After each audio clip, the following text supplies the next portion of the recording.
नमस्ते प्रणाम। मैं हूँ संजू यादव। सभी दीदी बहनी का स्वागत करत है अपने यूट्यूब चैनल पर।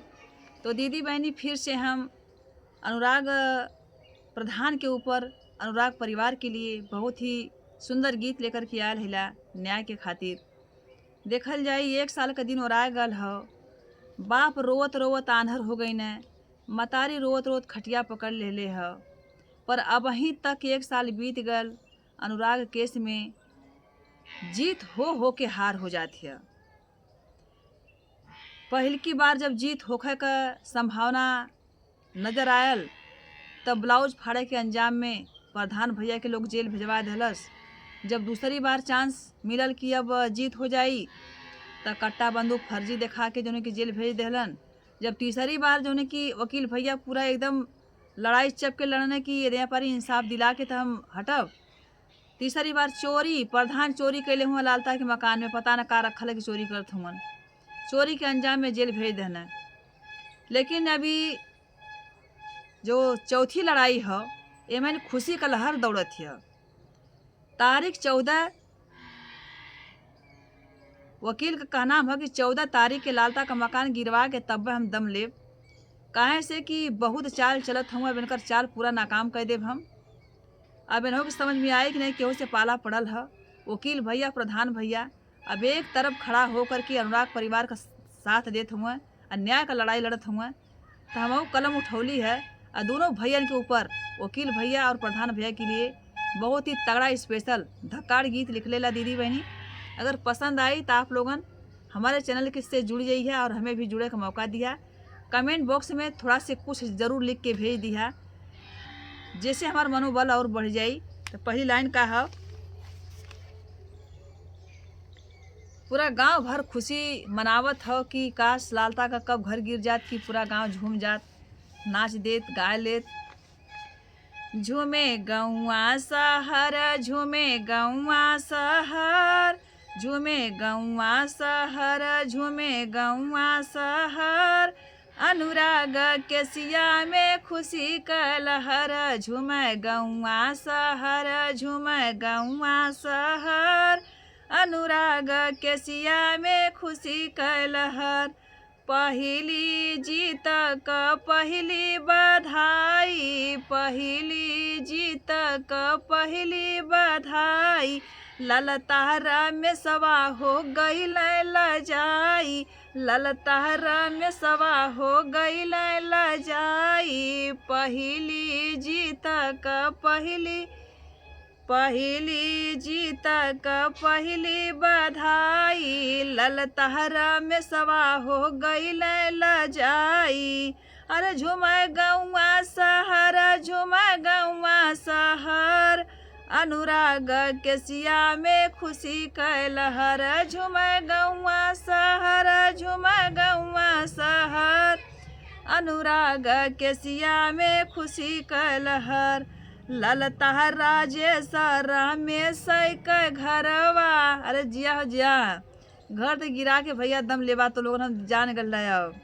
ललता राजेश रमेश के घरवा, अब तो चली बाबा का बुलडोजरवा। ललता राजेश रमेश के घरवा, अब तो चली बाबा का बुलडोजरवा। अरे खुशी पूरा गांव, खुशी पूरा गांव। अनुराग के सिया में डिगरी भइल, नाचे पूरा गांव, नाचे पूरा गांव। अनुराग के सिया में डिगरी भइल, हंसै प्रधान, खुशी प्रधान। अनुराग के सिया में डिगरी भइल, झूमे गौआ शहर, झूमे गौआ शहर। अनुराग के सिया में खुशी का लहर।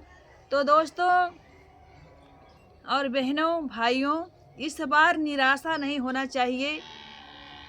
वीरेंद्र भैया और वकील भैया लगातार मेहनत कर रहे हैं। इस केस में न्याय का रुख मोड़ने के लिए बहुत ही लगातार मेहनत कर रहे हैं भैया, दोनों भैया कर रहे हैं। तो चलिए आगे की लाइन क्या है दोस्तों। अनुराग के सिया के लड़ाई पर धान हो, अनुराग के सिया के लड़ाई पर धान हो। एहू केस में लड़त लड़त जब प्रधान के भी लांछन अनुराग का पिता लगा धने कि ई लालता का दुश्मन ना हुआ, लालता का दोस्त हुआ। ये हमार केस ना देखत हुआ, खाली वायरल होखे खातिर के हमार केस लड़त हुआ। तो क्या दीदी बहनी अनुराग के पिता जो लगाए हैं ये गंभीर आरोप क्या सही है या गलत, आप लोग कमेंट बॉक्स में ज़रूर बताइएगा। हमारे लिए तो नहीं सही है। जब बुरा समय में दुश्मन भी काम आ जाए वो हमारे देवता के समान होता है। तो चलिए आगे की लाइन क्या है। अनुराग के सिया के लड़ाई पर धान हो, दुश्मन डेरावे ना डरे पर धान हो, दुश्मन डरावे ना डरे पर धान हो। कहें पर धान तुम्हें हम ही हराइब। कहते हैं लालता और राजेश रामेश से ललकार के प्रधान कि अनुराग के पिता कितना भी हमारे ऊपर लाछन लगई हैं कि नहीं लालता से मिल गल हुआ, रिश्वत खात हुआ, हमार केस ना देखत हुआ, वायरल होखे खातिर हमार केस लड़त हुआ। फिर भी हम जब कसम खैले हैला कि हमार कतरा कतरा खून बह जाई, फिर भी हम अनुराग परिवार का साथ ना छोड़ब। न्याय का लड़ाई लड़त रहब, जब तक न्याय ना मिली तब तक लड़ब। 1 साल से लड़त हैला और 2-4 साल लड़ब, लेकिन पीछे कदम ना हटाई। लालता तो हरवा के तबहिए दम लेब। कहत हूँ प्रधान जी। अनुराग के सिया के जीत के देखाइब, कहें पर धान तोहें हम ही हराइब। अनुराग के सिया के जीत के देखाइब। अरे झुमा गौआ शहर, झुमा गौआ शहर, अनुराग के सिया में खुशी कैलहर। झुमा गौआ शहर, झुमा गौआ शहर, अनुराग के सिया में खुशी कैलहर। और लालता को प्रधान जी ललकार के शेर की तरह दहाड़ करके क्या कह रहे हैं। कहें पर धान ललकार सुना ललता, कहें पर धान ललकार सुना ललता। मुहवा में करिखा लगाइब देखी जनता, मुहवा में करिखा लगाइब देखी जनता। कहत हो प्रधान भैया कि तोहार दोनों मकान गिरवा के तोरे मुँह में करिखा पोतवा के तब हम दम ले पूरा देश के दिखाई। कहें पर धान ललकार सुना ललता, मुहवा में करखा लगाइब देखी जनता, मुहवा में करखा लगाइब देखी जनता। अरे बड़ा लता खोर, बड़ा लता खोर, राजेश ललतार में सवा हो। बड़ा लता खोर, बड़ा लता खोर, ललता रज सवार में सवा हो। हंसै पूरा देश, हंसै पूरा देश, पपियन के लगी गयल करी खा हो। हंसै पूरा देश, हंसै पूरा देश, पपियन के लागी गयल करी खा हो।